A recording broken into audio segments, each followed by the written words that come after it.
তোমরা কেমন আছো সবাই? আশা করি অনেক ভালো আছো। ইংলিশ মজার আজকের আয়োজনে তোমাদের সবাইকে অভিনন্দন। শুকরিয়া মহান আল্লাহর কাছে আরও একটি নতুন ক্লাসে হাজির হতে পারলাম। চলছে 50 বেসিক ক্লাসের আয়োজন। আজ এটি হচ্ছে 50 বেসিক ক্লাসে 36তম আয়োজন। আশা করি আজকের ক্লাস থেকেও তোমার জন্য শেখার রয়েছে অনেক কিছু। আলোচ্য বিষয় রাইট ফর্ম অফ ভার্বস, অর্থাৎ যেটাকে আমরা সেন্টেন্সের হার্টবিট বলি। Verb is called the heartbeat of a sentence, অর্থাৎ একটা সেন্টেন্সের হার্টবিট বা মূল জিনিসটাই হলো ভার্ব। সেই ভার্বের কারেকশানের যে নিয়মগুলো রয়েছে সেগুলো নিয়ে আজকে কথা বলবো। সুতরাং প্রথমত এটি বলা থাকবে, যদি তুমি ক্লাসটা করতে চাও শুধু ক্লাসটাই করো, একই সাথে ক্লাস এবং নোটস এই দুইটা করতে যেও না, তাহলে কিন্তু ক্লাসের অনেক কিছুই মিস হয়ে যাবে।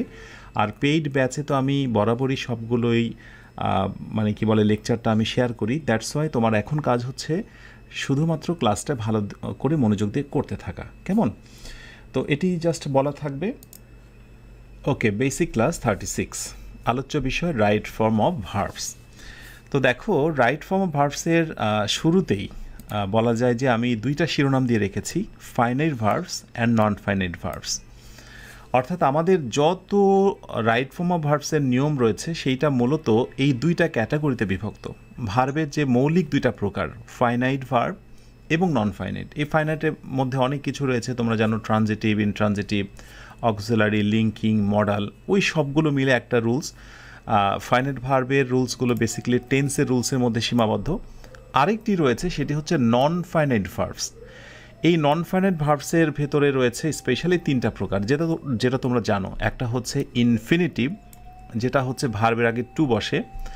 আরেকটি হচ্ছে জেরান্ড, যেটা হচ্ছে ভার্বের সঙ্গে আইএনজি, এবং আরেকটা হচ্ছে পার্টিসিপল, সেটাও ভার্বের সঙ্গে আইএনজি। তো আমরা যদি পার্সেন্টের কথা বলি, যে রাইট ফর্ম অফ ভার্বসের যতগুলো রুলস রয়েছে কোনটায় কত পার্সেন্ট, তাহলে আমি একটু একটা অ্যাজাম্পশন, একটা ধারণা দিতে পারি। ধরে নিতে পারো ফাইনাইট ভার্বে তোমরা হয়তোবা 90% মতো রুলস পাবে। অর্থাৎ ফাইনাইট ভার্বে যতগুলো তোমাদের বা যত রুলস রয়েছে 90% রুলস হচ্ছে ফাইনাইট ভার্বের ওপরে। নন ফাইনাইটের ক্ষেত্রে এই মাত্র তিনটা, টু প্লাস V1, জেরান্ড ভার্বের সঙ্গে আইএনজি, এবং পার্টিসিপল, সেটাও ভার্বের সঙ্গে আইএনজি। তাহলে এখানে আমরা মোটামুটি একবারে ফিক্স বলতে পারি যে এই তিন হচ্ছে প্রকার, মানে কি বলে 3%। ওকে, এই পার্সেন্ট দিচ্ছি এই কারণে যে তোমরা একটা ধারণা পাবে। আর রাইট ফর্ম অফ ভার্বসের নিয়মগুলো অ্যাজ ইউজুয়াল তোমরা যেভাবে বইয়ে দেখো বা কোথাও পড়ো, আমি ওইভাবে না, আমি একটু অন্যভাবে শেখানোর চেষ্টা করব, রুট থেকে, যে আসলে কিভাবে কোনটা থেকে আসলে এই ভার্বসগুলো কারেকশন শুরু হয়। আচ্ছা, তাহলে এই হলো তোমার কত, 90%, আর এদিকে 3%, তাহলে 93%। আর বাকি 70% হচ্ছে আদার্স, অন্যান্য কিছু রুলস রয়েছে, যেমন ফ্যান্সি, উইশ, এরকম টিল আনটিল কিছু ব্যতিক্রম কিছু কনজাংশন বা কিছু শব্দের সমন্বয় থাকলে একটা বিশেষ ধরনের ভার্ব হয়, সেগুলো সংখ্যা বা পার্সেন্ট হচ্ছে 7%। তো এই দুইটা হচ্ছে মূল ফোকাস। তো ইনফিনিটিভ, জেরান্ড এবং পার্টিসিপল, এগুলো ধারাবাহিকভাবে দেখব এক এক করে, এবং তারপরে চলে যাব আমরা ফাইনাইটে। অলরেডি তোমরা জেনেছো যে নন ফাইনাইট হচ্ছে 3 প্রকার। তো ফার্স্টে আমরা নন ফাইনাইটটা আসলে কাভার করব, এই 3টা প্রকার নিয়ে কথা বলবো। ভার্বের সঙ্গে এদের যে সম্পর্কটা, বা একটা সেন্টেন্সে বিশেষ কোন নিয়মে এই ভার্বগুলো বসে, ইনফিনিটিভ, জেরান্ড এবং পার্টিসিপল। আর এই অংশটা শেষ হলেই আমরা শুরু করব ফাইনাইট ভার্বটা। ওকে, সো ফাইনাইট ভার্বের অংশটা থাকবে সবার শেষে, আর সব শেষে থাকবে আর কিছু আদার্স বা বিস্তারিত যে ব্যতিক্রম কিছু শব্দের সমন্বয়ে ভার্বের কারেকশন হয় সেটা। তো আমি একটু তোমাদের হেল্প করি। ইনফিনিটিভ, দ্যাট মিনস হচ্ছে 2 প্লাস ভার্বের বেস ফর্ম, যেটাকে আমরা V1 বলি। আর জেরান্ড হচ্ছে ইজ ইকুয়াল টু ভার্বের সঙ্গে আইএনজি। আমি জেরান্ড এবং পার্টিসিপলের একেবারে বিশদ ক্লাস নেইনি, কিন্তু তোমরা মোটামুটি এইটা বারবার আমার কাছ থেকে শুনে অভ্যস্ত হয়েছে যে জেরান্ড এবং পার্টিসিপল এই দুইটাই হচ্ছে ভার্বের সঙ্গে আইএনজি। আর একটু স্মরণ করে দিই, জেরান্ড ভার্বের সঙ্গে আইএনজি হলে সেটা মূলত কাজ করে নাউনের মতো, একটু মনে রাখো। আর পার্টিসিপল ভার্বের সঙ্গে আইএনজি হলে সেটা মূলত কাজ করে অ্যাডজেক্টিভের মতো। ছোট ইনফরমেশনটুকু মনে রাখলে সমস্যা কোথায়, তাই না? আমাদের সবসময় একটা ভুল হয় কি জানো, যে আমরা যখন যেটা শিখি ওর মধ্যেই থাকি। আসলে ওই জিনিসটার সঙ্গে আরও যে শাখা প্রশাখার একটা সংযোগ রয়েছে সেটা যদি তখনই শিখে ফেলি না, তাহলে ওই সময়টায় পরবর্তী স্টেজে এসে কিন্তু আর ধাক্কা খেতে হয় না। দ্যাটস আমি চেষ্টা করব প্রতিটা টপিকের সঙ্গে আমরা রিলেট করার, যে ওটার সঙ্গে আর কোনো টপিকের সম্পৃক্ততা রয়েছে কিনা। হতে পারে কোনো একটা প্রতিযোগিতামূলক পরীক্ষা একবার হতেই পারে, এমন একটা কোয়েশ্চেন আসতে পারে যে জেরান অ্যাক্টস অ্যাজ আ, অর্থাৎ জেরান কাজ করে কার মতো। অপশানে থাকলো নাউন, ভার্ব, অ্যাডজেক্টিভ। সো তুমি বুঝে গেলে জেরান ইজ ইকুয়াল টু হচ্ছে নাউন। ব্যাস, আমরা এই অংশটুকু কেটে দেব। আমরা এই স্লাইডে দেখব, এখন শুধু দেখব ইনফিনিটিভ বা 2+V1। ওকে, সো ফার্স্টে আমি একটা এক্সাম্পল দিয়ে রেখেছি, নিজেরা একটু ট্রাই করো। হি অ্যাডভাইসড মি, সে আমাকে উপদেশ দিয়েছিল। রাইট উত্তর হচ্ছে টু গিভ আপ স্মোকিং। তো কেন আসলে আমরা টু গিভ আপ দিচ্ছি? এটা একটা বিশাল রহস্যের ব্যাপার না জানা থাকলে। আমরা যদি বাংলায় বলি যে সে আমাকে উপদেশ দিয়েছিল বা সে আদেশ করেছিল ধূমপান ত্যাগ করতে। গিভ আপ মানে ত্যাগ করা, ত্যাগ করতে। মনে রেখো, বাংলা ক্রিয়া শেষে যখন তয়কারে তে থাকবে, অর্থাৎ আমরা অনেক সময় বলি যে নিতে, খেতে, দেখতে, যেতে, এরকম নিতে, খেতে, দেখতে, যেতে এরকম কোনো একটা বাংলায় যদি উচ্চারণ আমরা পেয়ে যাই, যেমন সে আমাকে উপদেশ দিয়েছিল ধূমপান ত্যাগ করতে, তয়কারেতে, দ্যাটস ওয়াই আমরা টু গিভ আপ দিলাম। এটা হচ্ছে একটা বেসিক রুল যেটা বাংলার সাথে সম্পৃক্ত। এখন প্রায়শই দেখা যায় রাইট ফর্ম অফ ভার্বসের ক্ষেত্রে বেশ কিছু শব্দ মুখস্থ রাখা খুবই জরুরি। যে শব্দগুলো বলছে যে আমরা যদি কোনো বাক্যে কখনো বসি, তাহলে আপনি নিশ্চিত হয়ে যান আমাদের পরে দ্বিতীয় যে ভার্বটা আসবে সেটা হয়ে যাবে ইনফিনিটিভ। কি হয়ে যাবে? ইনফিনিটিভ, অর্থাৎ টু গ্রহণ করবে। সো তোমাদের কাজ হচ্ছে ক্লাসটি শেষ করেই এই শব্দগুলো মুখস্থ করে নেওয়া। Agree, attempt, hope, prepare, threaten, aim, choose, এখানে যতগুলো শব্দ রয়েছে প্রথম থেকে শেষ পর্যন্ত, এই শব্দগুলোর ডিমান্ডই হচ্ছে দ্বিতীয় ভার্বের আগে একটা টু বসবে, অর্থাৎ দ্বিতীয় ভার্বটা হয়ে যাবে ইনফিনিটিভ। আচ্ছা, আমরা একটা এক্সাম্পল দিই। ধরা যাক পরীক্ষায় এই কোয়েশ্চেনটা আসলো, জাস্ট একটু খেয়াল করো। ধরো এরকম একটি বাক্য দেওয়া হলো যে হি aims ... there on time। আচ্ছা, এটা আমরা ব্ল্যাক করে দিই। ওকে, হি aims ... there on time। So অপশানে বলা হচ্ছে, অপশান এ বলা হলো REACH, রিচিং। অপশান বিতে বলা হলো to reach. Okay, he aims reaching there on time নাকি he aims to reach there on time? সে সেখানে পৌঁছাতে, যথাসময়ে পৌঁছাতে লক্ষ্য স্থির করে। তো নর্মালি আমাদের ডিমান্ড হচ্ছে যে এই শব্দগুলো যদি থাকে, আমরা জেনেছি তারপরে হয়ে যাবে ইনফিনিটিভ, দ্যাট মিনস টু হবে। সো অবশ্যই আমরা পেয়েছি এম, হি থাকার কারণে এমস হয়েছে মূলত থার্ড পারসন সিঙ্গুলার। তো এই শব্দ থাকার দরুন পরবর্তী ভার্বটা হয়ে গেল টু রিচ। এখন আমাকে বলো তো, তোমার যদি এই ভার্বগুলো কন্ট্রোলে না থাকে, মুখস্থ না থাকে, তাহলে আমি আমার থেকেও কোনো একটা ভালো টিচার তোমাকে রাইট ফর্ম অফ ভার্বস শিখিয়ে আদৌ কি সে তোমাকে শেখাতে পারবে? অথবা আরেকটি প্রশ্ন হলো, আমি যতটুকু ইংরেজি জানি, কিভাবে সেটা জানি? আমি কি আসলে এগুলো মুখস্থ না করেই একটা ভার্বে কারেকশন করতে পারি? নো। তার মানে হলো, যত ভালো তোমার স্টুডেন্টই হোক না কেন, অথবা যত ভালো একজন টিচারই হোক না কেন, যেখানে ইংরেজি ভালো পারে, যাকে দেখে তুমি বিমোহিত হও, তারও কিন্তু এই জিনিসগুলো মুখস্থ রয়েছে। সো তোমার কাজ হচ্ছে ক্লাসটি শেষ করে অবশ্যই একেবারে মুখস্থ করা। তবে অবশ্যই সেই এটা মুখস্থ করবে আমি জানি যার ইংরেজি শেখার ক্ষেত্রে একটা চূড়ান্ত বাসনা রয়েছে। আর বাসনা যদি না থাকে তাহলে কি হবে? যে স্যার আপনি বলছেন, বলেন, সমস্যা নেই, ক্লাস করার পরে আমি অন্য কাজে ব্যস্ত হব। এভাবে আর কতদিন? আমি সবসময় বলবো, জীবনে এটাই তোমার শেষ সুযোগ। এই 50 বেসিক ক্লাস তুমি জীবনের শেষ সুযোগ হিসেবে গ্রহণ করো। যদি আনন্দের সাথে আমি যে 50টি ক্লাস নিচ্ছি এপিসোডে, যদি শুরু থেকে শেষ পর্যন্ত করতে পারো, ইনশাআল্লাহ তুমি অনেক বেশি আত্মবিশ্বাসী হবে ইংরেজির ক্ষেত্রে। আর এরপর ইংরেজির প্রতিটি অংশে তুমি অনেক বেশি দক্ষ হবে। সেটা ফ্রি হ্যান্ড রাইটিং হোক, spoken English, job preparation, admission, academic, প্রতিটা ক্ষেত্রে রাজত্ব করতে পারবে ইনশাআল্লাহ। ওকে, সো মনে মনে এই বাসনাটি রাখো। তাহলে এই শব্দগুলো আমরা মুখস্থ করে নেব, কেমন? আচ্ছা, তাহলে ইনফিনিটিভ শেষ হলো নন ফাইনাইটের। এবার দেখি জেরান্ড এবং পার্টিসিপলের কোনো রুলস রয়েছে কিনা। রয়েছে। তো প্রথমে আমরা দেখব জেরান্ড, তারপরে পার্টিসিপল। সো আমি এই পেজে রাখছি জেরান্ড, যেন আমার ফোকাস এটা থাকে। তো he gave up dot dot football when he got married, অর্থাৎ সে ফুটবল খেলা ত্যাগ করেছিল, বাদ দিয়েছিল যখন সে বিয়ে সম্পূর্ণ করেছিল। রাইট আনসারটা কি নিজে আগে ট্রাই করো। ইয়েস, রাইট উত্তর হচ্ছে প্লেয়িং। Yes, playing. কেন বলো তো? কারণ এখানে একটি প্রেপোজিশন রয়েছে।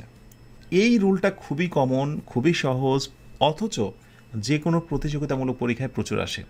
প্রেপোজিশন, যত রকমের প্রেপোজিশন আছে শুধুমাত্র প্রেপোজিশন টু ব্যতীত, এই টু নিয়ে যে ঝামেলা আছে বা টু এর সাথে যদি একটা শব্দ থাকে তাহলে যে কোনো কোনো সময় আইএনজি হয়, সেটা আমরা একেবারে সব শেষে মিসসেলেনিয়াস বা আদার্স যে রুলসগুলো আমি দেব সেইগুলোর ভেতর আমি সেটা কাভার করব। ক্লিয়ার?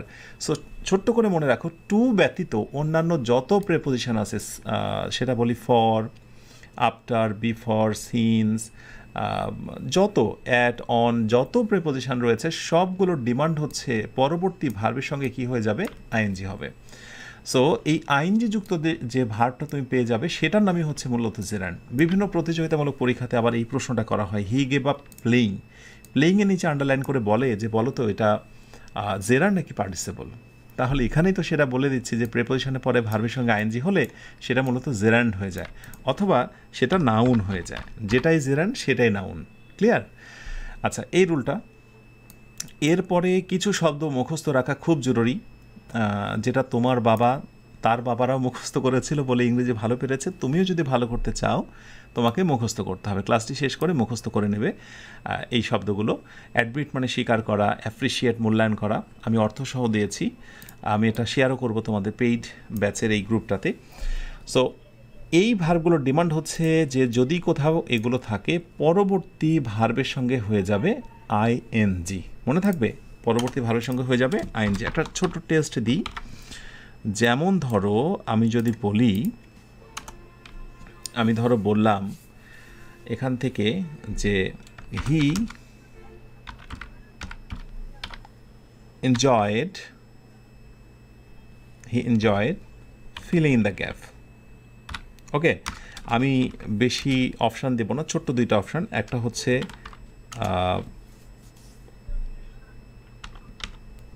ওয়াচ মুভি, টু দিলাম, টু ওয়াচ মুভি। আর বি নাম্বারে দিলাম হচ্ছে গিয়ে ওয়াচিং মুভি,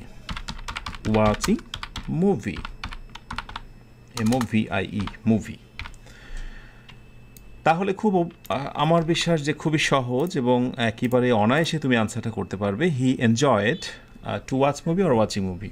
অবশ্যই এনজয় শব্দটি রয়েছে পাস্ট টেন্স, বাট মূল শব্দটা হচ্ছে enjoy. So he enjoyed watching movie, অর্থাৎ মুভি বা সিনেমা দেখা সে খুব উপভোগ করত। এই শব্দগুলি রয়েছে, আর পরবর্তী ভার্বের সঙ্গে আইএনজি হবে, এটাই কিন্তু স্বাভাবিক। যেমন আমরা এরকম অনেক শব্দের কথা শুনি, যেমন হচ্ছে স্টপের কথা যদি বলি আমরা, একটু ট্রাই করো তো নিজেরা, দেখি পারছো কি। সেটা হচ্ছে stop, fill in the gap. Option A বলা হচ্ছে WRIT, রাইট। অপশান বিতে হচ্ছে writing, writing, WRITING, stop, right or writing. এর আগে একটা টু দিয়ে দিই।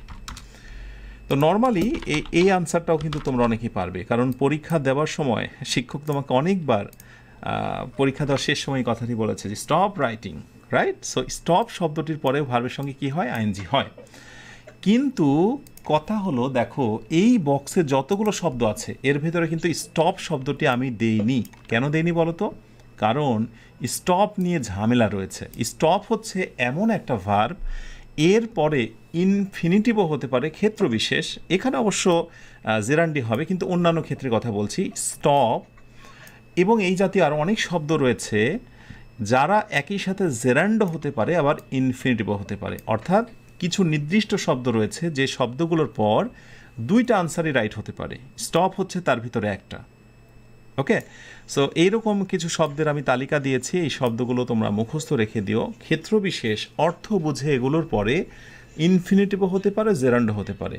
যদিও এক্ষেত্রে স্টপ টু রাইট এটা হবে না, কিন্তু যদি আমি ধরো এই এক্সাম্পলটা দিতাম, কথার কথা, ধরো খেয়াল করতে হবে মনোযোগ দিয়ে। তার মানে এখন পর্যন্ত আমি যতগুলো রুলসের কথা বলছি বেশিরভাগ ক্ষেত্রে এই ব্যাপারটা এমন রয়ে যাচ্ছে যে ক্লাস শেষে তোমার একটা গুরুত্বপূর্ণ কাজ হচ্ছে এগুলো পড়ে ফেলা।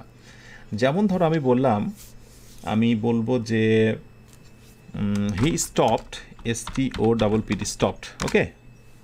পাস্ট পার্টিসিপল হলে ডাবল পি হয়ে যায়, ডট ডট, ওকে। সো আমি অপশানে বললাম যে এখানে কি টু ইট হবে, অপশান বি হচ্ছে ইটিং হবে। তো নর্মালি তুমি যদি একটা নিয়ম জানো যে স্টপের পরে ভার্বের সঙ্গে আইএনজি, তাহলে ধরা খাবে। ক্ষেত্র বিশেষ দুইটা হতে পারে। স্টপ মানে হচ্ছে থামা, আর যদি হচ্ছে স্টপ মানে কিছু সময়ের জন্য থামা, বিরতি দেওয়া, দুই অর্থে ব্যবহৃত হয়। হি স্টপড টু ইট, অর্থাৎ খাবার জন্য সে থেমেছিল। আর হি স্টপড ইটিং, সে খাবার জন্য একেবারে থেমে গিয়েছিল আর যায়নি। তার মানে হালকা বিরতি প্রকাশের ক্ষেত্রে আমরা টু ব্যবহার করতে পারি, আর একবারে থামিয়ে দেওয়ার ক্ষেত্রে আমরা আইএনজি ব্যবহার করতে পারি। তো স্টপ রাইটিং, খাতা লেখা একবারে থামিয়ে দাও, সেই জন্য এখানে রাইটিং হয়েছে, টু রাইট হয়নি। এখানে অর্থের মাধুর্যতা নষ্ট হবে।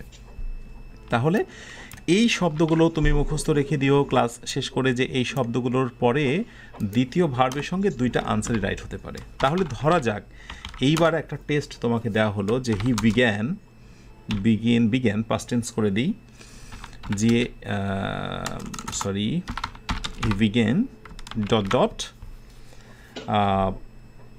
সো অপশানে বলা হচ্ছে যে টু ক্রাই, বি হলো ক্রাইং। বলো রাইট আনসার তুমি কী নেবে? ঝড় ও গতিতে রাইট আনসারটা দিয়ে দাও। এবার তো বেশ আত্মবিশ্বাস নিয়ে দেবে, তুমি বলবে যে স্যার বিগিন এমন একটা শব্দ যার পরে জেরান্ডো হতে পারে, মানে আইএনজি, বা ইনফিনিটিভ মানে 2+V1ও হতে পারে। তাহলে হি বিগ্যান টু ক্রাই, সে কাঁদতে শুরু করেছিল। হি বিগ্যান ক্রাইং, সে কাঁদা শুরু করেছিল। অর্থের একটা পার্থক্য রয়েছে, তুমি খেয়াল করলে? আমি যখন বললাম হি বিগ্যান টু ক্রাই, সে কাঁদতে শুরু করলো, আর হি বিগ্যান ক্রাইং, সে কাঁদা শুরু করলো। অর্থ একটু আলাদা। আর এটি হচ্ছে মূল কথা, যে তুমি যখন ট্রান্সলেশনে দক্ষ হতে চাইবে বা বঙ্গানুবাদে দক্ষ হতে চাইবে, সেখানেও কিন্তু এই খুঁটিনাটি জিনিসগুলোর ব্যবহার জানা খুবই জরুরি, না হলে সঠিক বঙ্গানুবাদ কোনোভাবেই আসবে না। তাহলে নিশ্চয়ই তোমরা বুঝে নিয়েছো এই হলো জেরান্ডের ব্যাপার। আর এর আগে তো আমি ইনফিনিটিভ দেখালাম, এবার তোমাদের দেখাবো পার্টিসিপল। তো এবার হলো পার্টিসিপল, দ্যাট মিনস হচ্ছে নন ফাইনাইটের একেবারে শেষ প্রকার। এরপরে আমরা আসবো ফাইনাইট, টেন্স বেস যে রুলসগুলো রয়েছে সেগুলোতে। আচ্ছা, পার্টিসিপলের কথাই বলি আমরা যদি, তো পার্টিসিপলের ক্ষেত্রে বেসিক্যালি ব্যাপারটা এরকম যে এটাও ভার্বের সঙ্গে আইএনজি, কিন্তু সেটা কাজ করবে অ্যাডজেক্টিভের মতো। তো এক্ষেত্রে একটা বিষয় তোমরা মনে রেখো, আমি ছোট্ট একটা শর্টকাট দিয়ে দিই তোমাদের ফার্স্টেই। শর্টকাটটা হচ্ছে, একটু রেড করলাম, শর্টকাটটা হচ্ছে যে ভার্বের সংখ্যা হচ্ছে দুইটা থাকবে। একটা বাক্যে ভার্বের সংখ্যা কয়টা থাকবে? দুইটা থাকবে। তো প্রথম ভার্বটা নিয়ে সমস্যা নেই, দ্বিতীয় যে ভার্বটা থাকবে, এখানে আমি ভার্ব টু বলবো আর কি, ভার্ব টু বলছি, ব্র্যাকেটে টু। এই দ্বিতীয় যে ভার্বটা থাকবে সেই ভার্বের সঙ্গেই মূলত আইএনজি হয়ে যায়। এটাই হলো মূল বিষয়। প্রথম ভার্বটা যে কোনো টেন্সে থাকতে পারে, সেটা প্রেজেন্ট টেন্স, পাস্ট টেন্স, সেটা বড় কথা নয়, কিন্তু দ্বিতীয় ভার্বের সঙ্গে আইএনজি হয়ে যায়। যেমন এটা হলো একটা প্রথম verb, I went back to work, আমি কাজে ফিরে গিয়েছিলাম, ক্লোজিং দ্য ডোর, দরজাটি বন্ধ করে। ওকে, সো দ্বিতীয় ভার্বের সঙ্গে আইএনজি হয়ে যায় পার্টিসিপল সেন্সে, দ্বিতীয় ভার্বের সঙ্গে আইএনজি। আবার আই স দ্য বয়, আমি বালকটিকে দেখেছিলাম, স হচ্ছে ভার্ব ওয়ান মানে প্রথম ভার্ব, দ্বিতীয় যে ভার্বটা বসাতে হবে সেটার সঙ্গে আইএনজি। সো এই হচ্ছে ক্রাইং। ওকে, সো দ্বিতীয় ভার্বের সঙ্গে আইএনজি। তো এখন একটি কথা না বললেই নয়, সেটি হলো যে এই সাদামাঠা নিয়মের বাইরেও মাঝে মাঝে কিছু ব্যতিক্রম দেখা যায়। যেমন আমি একটা এক্সেপশন দিয়ে তোমাদের বোঝানোর চেষ্টা করি। যেমন আমি যদি বলি যে he went to market dot dot some TUCTS products. Okay, so আমি এবার অপশান ক্রিয়েট করলাম যে টু বাই, বি নাম্বার হচ্ছে বাইং। তাহলে আমি এই মুহূর্তে তোমাদের যে নিয়মটা শেখালাম সেটা অনুযায়ী তো আমার ধারণা তোমরা গণহারে একটা ভুল আনসার দিয়ে ফেলবে। সেই ভুল আনসারটা কি? যে একই সেন্টেন্সে স্যার যদি দুটো ভার্ব থাকে, আপনি যেটি বলেছেন, দুটো ভার্ব হলে শেষের ভার্বের সঙ্গে জেনারেলি আমরা কি করব আইএনজি। বাট এখানে একটা মজার বিষয় হলো তোমাকে একবারে প্রথমে আমি যে কথাটি বলেছিলাম সেখানে ফিরে যেতে হবে, যে ওই যে কোনো কিছু নিতে, দিতে, খেতে, তয়কারে তে, বুঝতে পেরেছ? যে হি ওয়েন টু মার্কেট, সে বাজারে গিয়েছিল কিছু প্রোডাক্ট কিনতে, হ্যাঁ, কিছু জিনিস কিনতে। তো এই যে কিনতে তয়কারেতে, এই জন্য তোমাকে নিতে হবে ইনফিনিটিভ। একেবারে প্রথমের দিকে আমি বলেছিলাম ইনফিনিটিভ। দ্যাটস ওয়াই বাংলা খুবই গুরুত্বপূর্ণ। আমরা অনেক সময় ইংরেজি শেখার সময় ভুলেই যাই যে ইংরেজি একটা ভাষা।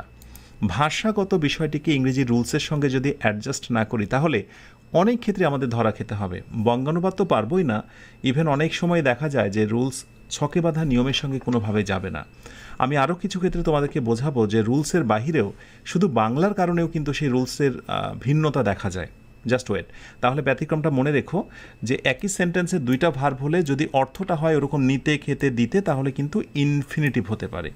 এক্ষেত্রে একটা বিষয় আমি আর একটু হেল্প করতে পারি, সেটা হলো এই বাক্য দ্বারা বা এই ধরনের বাক্যগুলো দ্বারা স্পেসিফিক একটা উদ্দেশ্য বোঝায়, মানে একটা কি বলবো পারপাস ইউজ করে,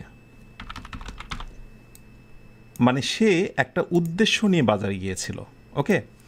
আর আগের বাক্যটায় যেটাতে আমাদের আইএনজি বা পার্টিসিপল হয়েছিল সেখানে দেখো আমি বালকটিকে দেখেছিলাম কাঁদতে, এখানে আমার কোনো উদ্দেশ্য নেই। তার মানে উদ্দেশ্যহীন বাক্যতে শেষের ভার্বের সঙ্গে আইএনজি হয়, আর একেবারে উদ্দেশ্য নিয়ে বিশেষ কোনো পারপাস নিয়ে যখন কাজ হয় তখন সেটিতে কি হয়, ইনফিনিটিভ হয়। এটা একটা ক্লু হতে পারে তোমার জন্য। ব্যাস, এই হলো মোটামুটি তোমার নন ফাইনাইটের তিনটি গুরুত্বপূর্ণ বিষয়, ইনফিনিটিভ, জেরান্ড এবং পার্টিসিপল। ইনশাআল্লাহ যে কোনো পরীক্ষায়, যে কোনো রাইটিংয়ের ক্ষেত্রে এই রুলসগুলো খুবই গুরুত্বপূর্ণ। তার প্রয়োগ তুমি ইনশাআল্লাহ দেখতে পাবে যখনই তুমি একেবারে প্র্যাকটিক্যাল ইউজ শুরু করবে। এইবার আমরা শুরু করব finite, that means tense base যে রুলসগুলো। তো ফাইনাইট ভার্বসের ক্ষেত্রে বেসিক্যালি যেটা আসছে সেটি হচ্ছে ফার্স্টে টেন্স বেসড কিছু রুলস। তো টেন্স অনেকগুলোই প্রকার, যেটা তোমরা জানো। তো টেন্সের এই 3 প্রকার, তারপরে 12 প্রকার, সবগুলোরই মোটামুটি প্রয়োগ আমরা দেখি না। যেই কয়টা বেশি গুরুত্বপূর্ণ এবং যেগুলোর ক্যারেক্টারিস্টিক্স বা ট্রেড বা বৈশিষ্ট্য যেগুলো বলি আমরা, যে বৈশিষ্ট্যগুলো দেখে রাইট ফর্ম ভার্বসে আমরা ভার্ব নিরূপণ করি, তার ভিতরে প্রেজেন্ট ইনডিফিনিট টেন্স, এরপরে present continuous, present perfect, past indefinite, future indefinite, এই হাতে গোনা 5-6টা টেন্সের কিছু শব্দ মুখস্থ রাখা খুবই জরুরি। তো তোমাদের কাজ হলো ক্লাসটি শেষ করেই অ্যাডভার্ব অফ ফ্রিকোয়েন্সি অর্থাৎ প্রেজেন্ট ইনডিফিনিট টেন্সের এই বৈশিষ্ট্যগুলো একবারে ঠোঁটস্থ, মুখস্থ এবং কণ্ঠস্থ করে নেওয়া, যে এগুলো থাকলে সাধারণত প্রেজেন্ট ইনডিফিনিট হয়। আমি সাধারণত বলছি কারণ ব্যতিক্রম হয়, আমি সেটা দেখাচ্ছি। এইগুলো থাকলে সাধারণত কি হয়, প্রেজেন্ট ইনডিফিনিট টেন্স হয়। এই বৈশিষ্ট্যগুলো যেমন she always drinks coffee in the morning, সে সকালে সবসময় কফি পান করে। যেহেতু এখানে রয়েছে অলওয়েজ, তাহলে আমি ধরেই নিলাম যেটা প্রেজেন্ট ইনডিফিনিট টেন্স হবে। যাদের টেন্সের সমস্যা, আমার টেন্সের ক্লাসটা একটু ভালো করে দেখে নিও, কেমন? আচ্ছা, তাহলে পরীক্ষায় কি থাকবে? এই জায়গাটায় ফিলিং ইন দ্য গ্যাপ থাকবে, এখানে ফিলিং ইন দ্য গ্যাপ থাকবে। তো ফিল ইন দ্য গ্যাপে এখানে রাইট উত্তর কি? অনেক সময় ড্রিঙ্ক থাকতে পারে, ড্র্যাঙ্ক হতে পারে পাস্ট টেন্সে, অথবা অন্যান্য কিছু, অথবা টু ড্রিঙ্ক হতে পারে। তো তুমি বুঝে নিয়েছো যেহেতু অলওয়েজ রয়েছে, দ্যাট মিন্স এটা প্রেজেন্ট ইনডিফিনিট টেন্সের মধ্যেই থাকবে। সো তুমি লেখার ক্ষেত্রেই হোক, বলার ক্ষেত্রেই হোক বা পরীক্ষায় হোক, অবশ্যই এই ব্যাপারটিকে প্রায়োরিটি দেবে। তো সাথে এটাও বলি যে আমি এখন যতগুলো জিনিস তোমাদের মুখস্থ করতে বলছি টেন্স রিলেটেড, সবগুলোই আবার অনেক সময় ব্যতিক্রম হতে পারে। যেমন আমি একটা এক্সাম্পল দিই তোমাদের। তোমরা যদি ধরা বাঁধা একটা নিয়মের মধ্যে সীমাবদ্ধ থাকো তাহলে কি ধরনের ধরাটা খাবে সেটা খেয়াল করো। ধরো আমি এরকম একটি বাক্য দিলাম যে he is always kind to everyone, kind to everyone. Okay.